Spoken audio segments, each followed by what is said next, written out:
প্রত্যেক নবীর উম্মতের জন্যই আল্লাহ পাক কুরবানির বিধান দিয়েছিলেন। ওয়ালিকুল্লি উম্মাতিন জাআলনা মানসাকা, প্রত্যেক উম্মত প্রত্যেক সম্প্রদায়ের জন্যই আল্লাহ পাক কুরবানির বিধান দিয়েছেন।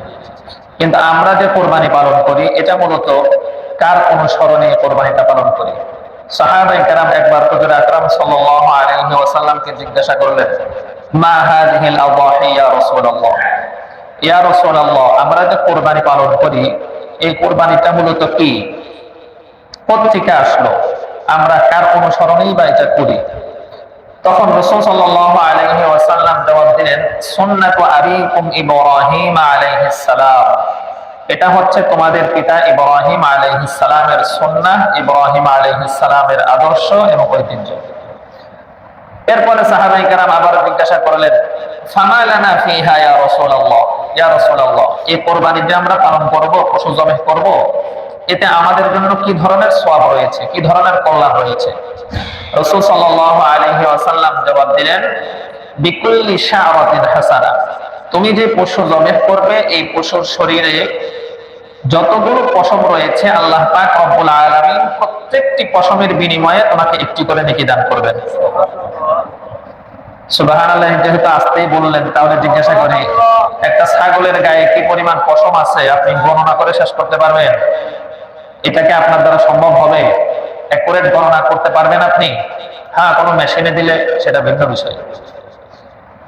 তো সাহাবায়ে কেরাম আবারও জিজ্ঞাসা করলেন, যেহেতু সব পশুর পশম একরকম নয়, কিছু পশুর পশম পাতলা, কিছু পশুর পশম রয়েছে খুব গাঢ়, যেমন ভেড়া, দুম্বা, এগুলোর পশম খুব গাঢ় হয়।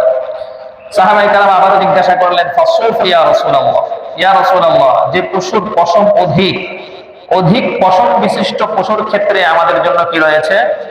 রাসূল সাল্লাল্লাহু আলাইহি ওয়াসাল্লাম বললেন, বিকুল্লি শাআরাতিন মিনাস সুফি হাসানা, ওই অধিক পশম বিশিষ্ট পশুর প্রত্যেকটা পশমের বিনিময়ে আল্লাহ পাক একটি করে নেকি দান করবেন।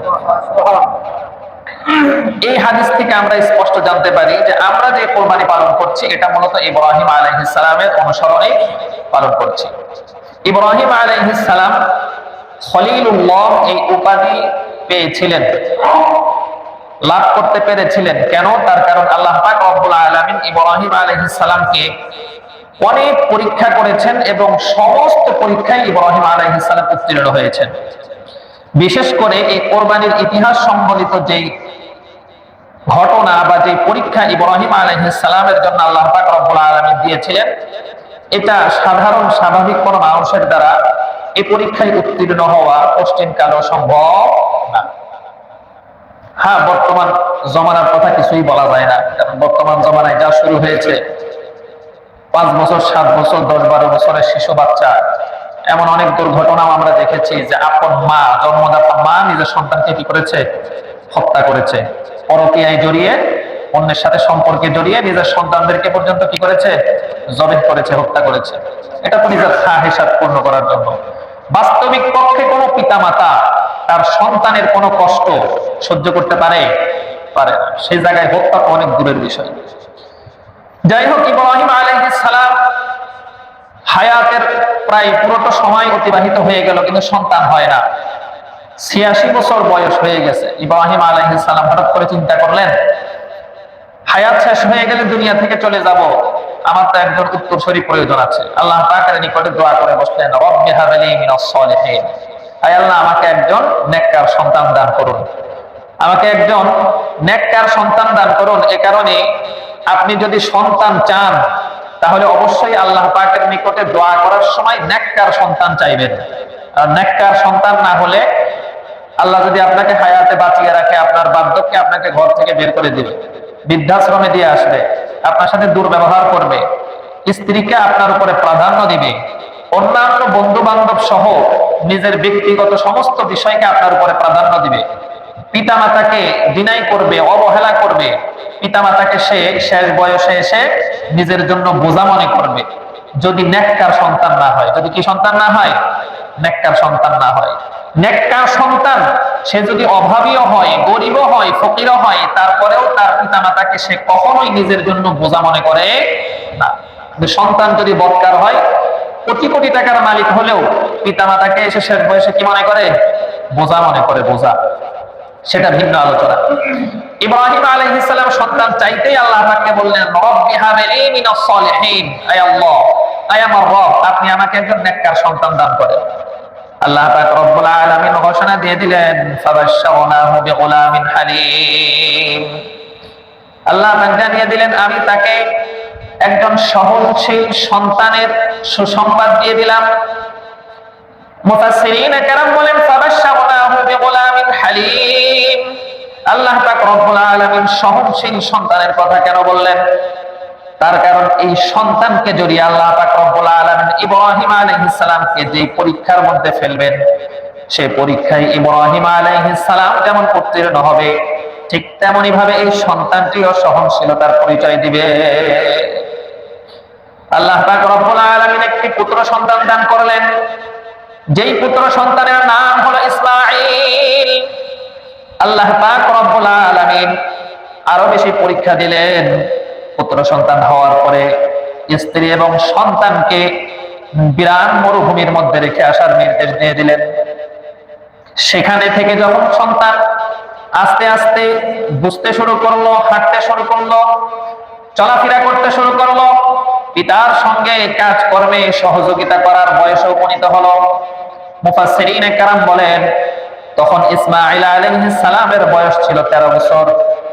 সাধারণত সন্তান ছোট থাকতে পিতামাতার মায়া মমতা ভালোবাসা তো বেশি থাকেই, কিন্তু যখন সন্তান হাঁটতে শিখে, সন্তান যখন কথা বলতে শিখে, বিশেষ করে সন্তান যখন পিতামাতার পাশে পাশে হাঁটাহাঁটি করে এবং পিতামাতার কাজকর্মে সহযোগিতা করে, তখন এই সন্তানের প্রতি পিতামাতার আরো গাঢ় এবং নিখুঁত ভালোবাসা জন্মায়। তখন এই পিতামাতা সন্তানের কোনো কষ্ট, ছোট থেকে ছোট কষ্টগুলো আর সহ্য করতে পারে না। কিন্তু আল্লাহ পাক রব্বুল আলামিন ইব্রাহিম আলাইহিস সালামকে আরো বড় পরীক্ষা করতে চাইলেন। আল্লাহ পাক রব্বুল আলামিন ইব্রাহিম আলাইহিস সালামকে স্বপ্নে দেখালেন, তুমি তোমার সন্তানকে জবেহ করো, কুরবানি করো। একদিন স্বপ্নে দেখালেন, 2 দিন দেখালেন, 3 দিন দেখালেন। ইব্রাহিম আলাইহিস সালাম বুঝতে পারলেন নবী পয়গম্বরদের স্বপ্ন কখনোই নিছক স্বপ্ন হয় না, নবী পয়গম্বরদের স্বপ্ন এটা ওহী হয়। ইব্রাহিম আলাইহিস সালাম বুঝতে পারলেন আল্লাহ পাকের পক্ষ থেকে এটা আমার জন্য একটি নির্দেশ। সুতরাং আমার সন্তান, এই পুত্র সন্তান, একমাত্র সন্তানকে আল্লাহর জন্য কোরবানি করা আমার জন্য আবশ্যক। ইব্রাহিম আলাইহিস সালাম ইসমাঈল আলাইহিস সালামকে নিয়ে রওনা করলেন। খুব সংক্ষেপে বলছি, ইসমাঈল আলাইহিস সালামকে নিয়ে রওনা করলেন, কোরবানির স্থানে যাবেন। প্রতিমধ্যেই পুত্রকে ডাক দিয়ে বলছেন, হে আমার আদরের সন্তান, আমি স্বপ্নে দেখেছি তোমাকে জবেহ করছি, এই ব্যাপারে তোমার মতামত কি? আল্লাহ পাক রব্বুল আলামিন পিতা পুত্রের এই সংলাপ পর্যন্ত কোরআনুল কারীমের মধ্যে উল্লেখ করেছেন। আল্লাহ পাক রব্বুল আলামিন বলেন, ফালাম্মা বালাগা মা'হু সায়া قال يا بني إني أرى في المنام أني أذبحك فانظر ماذا ترى। আল্লাহ বলেন, সন্তান যখন চলাফেরার উপযুক্ত হলো, পুত্রকে ডাক দিয়ে পিতা বলছে, ইন্নী আরা, আমি স্বপ্নে দেখেছি, আন্নী আযবাহুকা, তোমাকে আমি জবেহ করছি, ফানজুর মাযা তারা, এই ব্যাপারে তোমার মতামত কি? যেহেতু সন্তান ভবিষ্যতে পয়গম্বর হবে, নবী হবে, এই সন্তানকে আল্লাহ পাক সেই পরিমাণ মেধা দান করেছিলেন, সেই পরিমাণ বুদ্ধি, জ্ঞান বুদ্ধি আল্লাহ পাক দান করেছিলেন। সন্তান ও পিতাকে ডাক দিয়ে বলছেন, ইয়া আবাতি ফাআল মা তুমার, হে আমার পিতা, আপনাকে যা নির্দেশ দেওয়া হয়েছে আপনি তাই পালন করুন। সন্তান বুঝে ফেলেছে এটা নিছক কোনো স্বপ্ন নয়, বরং আমার পিতার জন্য এটা একটা নির্দেশ ছিল। আমার পিতার জন্য এটা কি ছিল? নির্দেশ ছিল। ইসমাঈল আলাইহিস সালাম ডাক দিয়ে বললেন, ইয়া আবাতি ফাআল মা তুমার, হে আমার পিতা, আপনাকে যা নির্দেশ দেওয়া হয়েছে আপনি তাই পালন করুন। অথচ দেখা যায় বর্তমান জমানায় আমরা যদি সন্তান কেন্দ্রিক কোন ধরনের পরীক্ষায় নিপতিত হই, কোন ধরনের পরীক্ষায় যদি আমরা পড়ে যাই, তাহলে আমরা এমন পর্যায়ে চলে যাই কখনো কখনো নিজেদের ঈমান বিসর্জন পর্যন্ত দিয়ে ফেলি। একটি ঘটনা আমি প্রায় সময় বলি, আজ থেকে 12-15 বছর আগে যখন সিল্লায় গিয়েছিলাম খুলনায়, সেখানে এক এলাকায় যখন গিয়েছি, সেখানকার তাবলীগের মুরব্বী, ওই এলাকায় যার হাত ধরে তাবলীগের কাজ শুরু হয়েছে, দাওয়াত তাবলীগের কাজ শুরু হয়েছে, আমরা যাওয়ার পরে দেখি আল্লাহর বান্দা দাওয়াত তাবলীগের কাজ একদম ছেড়ে দিয়েছে। হ্যাঁ, নামাজ কালাম পড়ে টুকটাক, টুকিদারি সব ঠিক আছে, ব্যবসা বাণিজ্য ঠিক আছে, কিন্তু দিনদার নামাজি কালামি মানুষদের সঙ্গে চলাচল বন্ধ করে দিয়েছে। দাওয়াত তাবলীগের মেহনত সে বন্ধ করে দিয়েছে। স্বাভাবিকভাবেই যারা দাওয়াত তাবলীগে সময় লাগিয়েছেন তারা বোঝেন, যখন কোন এলাকায় দাওয়াত তাবলীগের জামাত যায়, সেখানে তারা কাজের বড় যারা আছে, যারা আগে চিল্লা লাগিয়েছে, সাল লাগিয়েছে, যারা নিয়মিত এই দাওয়াত তাবলীগের মেহনতের সাথে আছে, তাদের কাছেও দাওয়াত নিয়ে যেতে হয়, তাদের কাছেও দাওয়াত নিয়ে যেতে হয়। স্বাভাবিকভাবে আমরাও তার কাছে গিয়েছিলাম। যাওয়ার পরে তার মনে অনেক কষ্ট, মনে অনেক দুঃখ, তার এতটাই রাগ, এতটাই ক্ষোভ। কার প্রতি এই রাগ? আল্লাহর প্রতি রাগ। কেন এই রাগ? আমরা যখন তাকে আমাদেরকে পথ প্রদর্শনের জন্য, দাওয়াতের কাজে আমাদেরকে রাহবারি করার জন্য দাওয়াত দিলাম, সে বলল আমি অনেক আগে এগুলি ছেড়ে দিয়েছি। কৌশলে তার সাথে কথা বলা শুরু করলাম। এক পর্যায়ে সে বলছে, আল্লাহ পাক আমাকে 2টা ছেলে সন্তান দিয়েছিল, এই দুইটা ছেলে সন্তানকে আল্লাহ পাক অ্যাক্সিডেন্টের মাধ্যমে দুনিয়া থেকে নিয়ে গেছে। এখন তার অভিযোগ হইল, আমি আল্লাহর কাজ করি, আল্লাহ কেন আমার সন্তান নিল? আমি করি আল্লাহর কাজ, আমি চিল্লা দেই, আমি সাল দেই, আমি মানুষদেরকে নামাজের জন্য ডাকি, আমি মানুষদেরকে দ্বীনের পথে ডাকি, এটা তো আল্লাহর কাজ করি, তো আল্লাহ আমার সন্তান কেন নিল? নিল তো নিল, একটা নিত, আরেকটা নিল কেন? 2টা সন্তান ওই আল্লাহ পাক যেহেতু নিয়ে গেছে, এই কারণে আমি চিন্তা করেছি যতদিন বেঁচে থাকবো ততদিন পর্যন্ত নাউজুবিল্লাহ আর এই দাওয়াত ও তাবলীগের কাজ আমি করব না। নাউজুবিল্লাহ বলেন না। এই যে আল্লাহর প্রতি একটা ক্ষোভ, তার এই ক্ষোভ তাকে কি ইমানদার হয়ে মরার জন্য সহযোগিতা করবে না বেঈমান হয়ে মরার জন্য সহযোগিতা করবে? বেঈমান। একজন দিনদারের অবস্থায়, সন্তানের পরীক্ষায় পড়ে নিজের ঈমান হারানোর অবস্থায়। এই কারণে সন্তানের পরীক্ষা এটা কোনো সাধারণ পরীক্ষা নয়। ইব্রাহিম আলাইহিস সালাম যখন ইসমাঈল আলাইহিস সালামকে নিজের পরীক্ষার কথা, নিজের স্বপ্নের কথা জানালেন, ইসমাঈল আলাইহিস সালাম ডাক দিয়ে বললেন, ইয়া আবাতি ফাআল মা তুমার সাতাজিদুনি ইনশাআল্লাহু মিনাস সাবিরিন। হে আমার পিতা, আপনাকে যা নির্দেশ দেওয়া হয়েছে আপনি তাই করুন, চিন্তার কোনো কারণ নেই, টেনশনের কোনো কারণ নেই। সাতাজিদুনি ইনশাআল্লাহু মিনাস সাবিরিন, আপনি আমাকে ধৈর্যশীলদের অন্তর্ভুক্ত পাবেন। ধৈর্যশীলরা যেমন ধৈর্য ধরে, আপনি যখন আমাকে জবেহ করবেন, আপনি যখন আমাকে আল্লাহর জন্য কোরবানি করবেন, তখনও ঠিক আপনি আমাকে ধৈর্যশীলদের অন্তর্ভুক্ত পাবেন। আমি আপনার অবাধ্য হব না, আমি আল্লাহ পাকের অবাধ্য হব না। আল্লাহ পাক যা নির্দেশ দিয়েছেন তাই করুন। যখন পিতা পুত্র উভয়ে সম্মত হলো, আল্লাহ বলেন, ফালাম্মা আসলামা ওয়া তাল্লাহু লিল জাবিন ওয়া নাদাইনাহু আইয়া ইব্রাহিম। যখন পিতা পুত্র উভয়ে সম্মত হয়ে গেল এবং পুত্রকে জবেহ করার জন্য উপর করে শোয়ানো হলো, ইব্রাহিম আলাইহিস সালাম সন্তানকে জবেহ করে দিবেন। মুফাসসিরিনে কেরাম এই হৃদয় বিদারক ঘটনাটিও তাফসীরের কিতাবের মধ্যে এনেছেন। হযরত ইসমাঈল আলাইহিস সালামকে যখন উপর করে শোয়াচ্ছেন, ইসমাঈল আলাইহিস সালাম ডাক দিয়ে বললেন, পিতা আপনি আপনার চোখগুলোকে বেঁধে নিন, আপনি আপনার চোখগুলোকে বেঁধে নিন, ছুরিকে ভালো করে ধার দিয়ে নিন, যেন জবেহ করার সময় আপনাকে বেশি কষ্ট করতে না হয়। জবেহ করার সময় যেন আমার দিকে আপনার দৃষ্টি পড়ার কারণে আপনার অন্তরে মায়া মমতার উদ্রেক না হয়। আপনি আপনার নিজেকে সংবরণ করুন, আমাকে উপর করে শোয়ান, যেন আপনার চেহারার দিকেও আমার চোখ না পড়ে। ইসমাঈল আলাইহিস সালাম যখন নিজেকে পুরো প্রস্তুত করে দিলেন, পিতাকে এইভাবে বলছেন, ডাক দিয়ে বললেন, আপনি তো আমাকে জবেহ করার পরে, কোরবানি করার পরে বাড়িতে যাবেন আমার মায়ের কাছে। যদি আপনি ভালো মনে করেন তাহলে আমার পোশাকগুলো, রক্ত মাখা পোশাকগুলো নিয়ে আমার মার কাছে দিবেন, এতে হয়তো আমার মা কিছুটা হলেও সান্ত্বনা পাবে। পুত্র যখন পিতাকে সমস্ত কথা বলল, পরিপূর্ণ প্রস্তুতি গ্রহণ করলো, ইব্রাহিম আলাইহিস সালাম পুত্রকে জবেহ করার জন্য উদ্যত হলেন। জবেহ শুরু করে দিলেন। আল্লাহ পাক রব্বুল আলামিন যখন দেখলেন পিতা পুত্র উভয়ে পরীক্ষার মধ্যে উত্তীর্ণ হয়ে গেছে, মুফাসসিরিনে কেরাম বলেন আল্লাহ পাক রব্বুল আলামিন ইব্রাহিম আলাইহিস সালামের শরীর মাথাতে একটি তামার পাত বসিয়ে দিলেন। ইব্রাহিম আলাইহিস সালাম যতই ছুরি চালান কিন্তু ইসমাঈল আলাইহিস সালামের একটি পশম পর্যন্ত কাটা যায় না।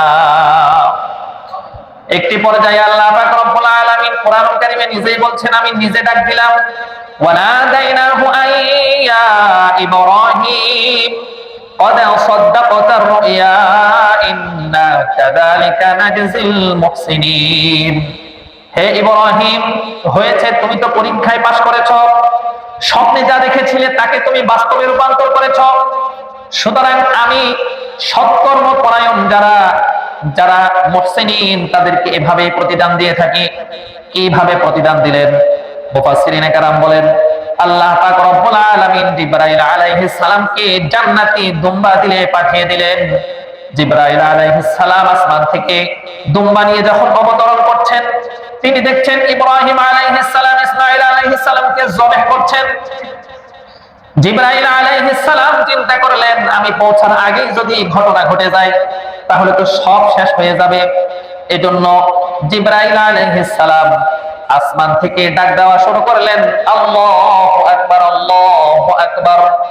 ইসমাঈল আলাইহিস সালাম যখন এটা দেখলেন, চোখ খুলে তাকিয়ে দেখলেন আসমান থেকে কে একজন একটি সাদা দুম্বা নিয়ে অবতরণ করছেন। ইসমাঈল আলাইহিস সালাম ডাক দিয়ে উঠলেন, লা ইলাহা ইল্লাল্লাহু আল্লাহু আকবার। ইব্রাহিম আলাইহিস সালাম যখন এই দুই ব্যক্তির, দুই সত্তার তাকবীর শুনলেন, ইব্রাহিম আলাইহিস সালাম চোখ খুললেন, চোখ খুলে পিছনে তাকিয়ে দেখেন জিবরাইল আমিন সাদা দুম্বা নিয়ে উপস্থিত। ইব্রাহিম আলাইহিস সালাম ডাক দিয়ে উঠলেন, আল্লাহু আকবার ওয়ালিল্লাহিল হামদ। আল্লাহ পাকের নিকটে এই তিন মহান সত্তার তাকবীর এতটাই পছন্দ হয়েছে, কিয়ামত পর্যন্ত উম্মতে মুহাম্মাদের জন্য নির্দিষ্ট সময়ের মধ্যে এই তাকবীরগুলো 5 ওয়াক্ত নামাজ, প্রত্যেক ফরজ নামাজের পরে পাঠ করা আল্লাহ পাক রব্বুল আলামিন ওয়াজিব করে দিয়েছে। এই কারণে 9 তারিখ ফজর থেকে নিয়ে 13 তারিখ আসর পর্যন্ত প্রত্যেক ফরজ নামাজের পরে তাকবীরে তাশরিক পড়তে হয়। প্রত্যেক ফরজ নামাজের পরে কি পড়তে হয়? তাকবীরে তাশরিক পড়তে হয়। তার মানে আগামী বৃহস্পতিবার ঈদুল আযহা, বুধবার ফজরের নামাজ থেকে শুরু হবে এই তাকবীর। বুধবার কোন ওয়াক্ত থেকে শুরু হবে? ফজরের ওয়াক্ত থেকে। এই ফাঁকে মাসালাও বলে দিচ্ছি, বাসায় গিয়ে মহিলাদেরকে জানিয়ে দিবেন। বুধবার ফজরের ওয়াক্ত থেকে তাকবীর শুরু হবে রবিবার আসর পর্যন্ত। রবিবার আসর পর্যন্ত। বুধ, বৃহস্পতি, শুক্র, শনি, রবি, কয় দিন? 5 দিন। বৃহস্পতিবার, বুধবার 9 তারিখ ফজর থেকে রবিবার 13 তারিখ আসর পর্যন্ত পুরুষদের জন্য ফরজ নামাজের পরে উচ্চ স্বরে, মহিলাদের জন্য ফরজ নামাজের পরে নিম্ন স্বরে। ফরজ নামাজের পরে নিম্ন স্বরে একবার এই তাকবীরে তাশরিক করাটা কি? ওয়াজিব। আল্লাহু আকবার, আল্লাহু আকবার, লা ইলাহা ইল্লাল্লাহু ওয়াল্লাহু আকবার, আল্লাহু আকবার ওয়ালিল্লাহিল হামদ। মনে থাকবে তো ইনশাআল্লাহ? এরপরে ইসমাঈল আলাইহিস সালাম, ইব্রাহিম আলাইহিস সালাম যখন দেখলেন যে আল্লাহ পাকের পক্ষ থেকে এটা শুধু একটা পরীক্ষা ছিল, আল্লাহ পাক জানতে চান যে আমরা আল্লাহ পাকের নির্দেশের সামনে নিজেদের মস্তক অবনত করি কিনা। আল্লাহ পাক রব্বুল আলামিন পুরস্কার ঘোষণা করে দিলেন। শুধু পুরস্কারই ঘোষণা করলেন না, এই পিতা পুত্রের কোরবানির ইতিহাসকে জীবিত রাখার জন্য কিয়ামত পর্যন্ত এই ইব্রাহিম এবং ইসমাঈল আলাইহিস সালামের অনুসরণে তাদের এই ইতিহাসকে সংরক্ষণ করার জন্য যুগ যুগ ধরে এটাকে জীবিত রাখার জন্য উম্মতে মুহাম্মাদের উপরে আল্লাহ পাক এটাকে ওয়াজিব করে দিলেন। সুবহানাল্লাহ, আসতে বলেন না। তাহলে আমাদের জন্য কোরবানি ওয়াজিব, এটা আসছে কোথা থেকে? সেটার ইতিহাস কোরআন থেকে আমরা জানতে পারলাম তো।